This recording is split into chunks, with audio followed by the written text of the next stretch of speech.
Les réserves de l'État, en 2023, la chose que personne ne voulait toucher du doigt, parce que quand vous dites réserve, vous avez les menaces, vous avez des appels anonymes qui vous menacent, vous avez des gens qui viennent vous menacer, parce que vous savez tous qui occupe les réserves de l'État, qui les occupe. Comme moi, vous le savez. Mais avec ça, malgré les menaces, malgré les injonctions, nos équipes ont fait la descente sur les 10 arrondissements de la ville de N'Djamena. Et nous avons réceptionné à l'époque, recensé à l'époque, 1529 réserves,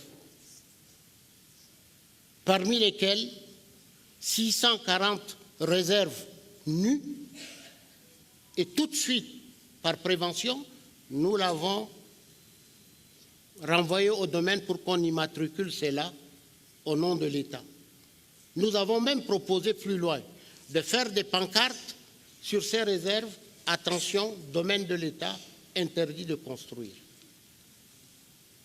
Malheureusement, les ressources ne nous ont pas permis d'avoir les moyens de faire cela. Ensuite, il y a plus de 400 et quelques réserves occupées illicitement. C'est complètement une Bible déposée sur la table du chef de l'État, du Premier ministre de l'époque qui était Kebzabo, et on attend les instructions. Les instructions ont été données de façon ferme. Ce qui est à l'État revient à l'État, qu'on arrête avec l'anarchie. C'est comme ça que le chef de l'État a instruit le Premier ministre qui a mis en place un comité sur les réserves de l'État et dont j'en suis le président, le ministre de la Justice et le vice-président, le ministre de la Sécurité et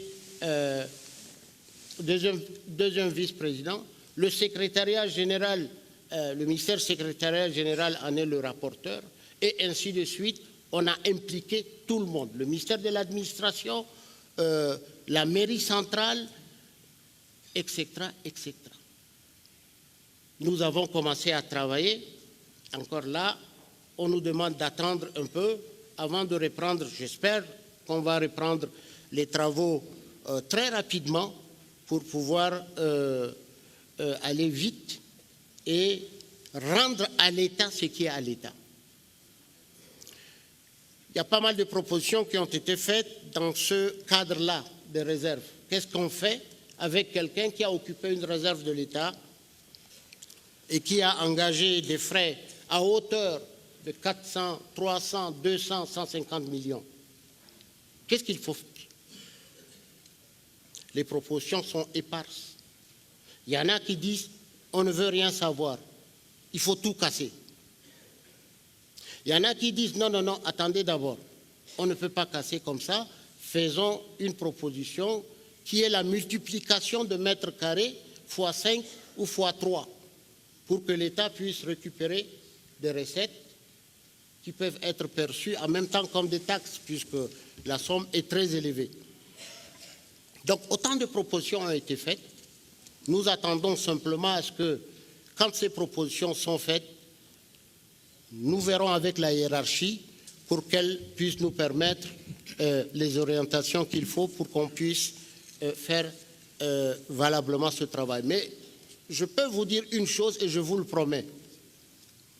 Les instructions du chef de l'État ne souffriront d'aucun doute. D'aucun doute. On va l'appliquer au pied de la lettre et de façon, et ça c'est moi qui vous le dis, de façon égale. Il n'y a pas un citoyen au-dessus d'un autre. Le chef de l'État nous l'a rappelé même dernièrement. Il n'y a pas de citoyen au-dessus d'un autre.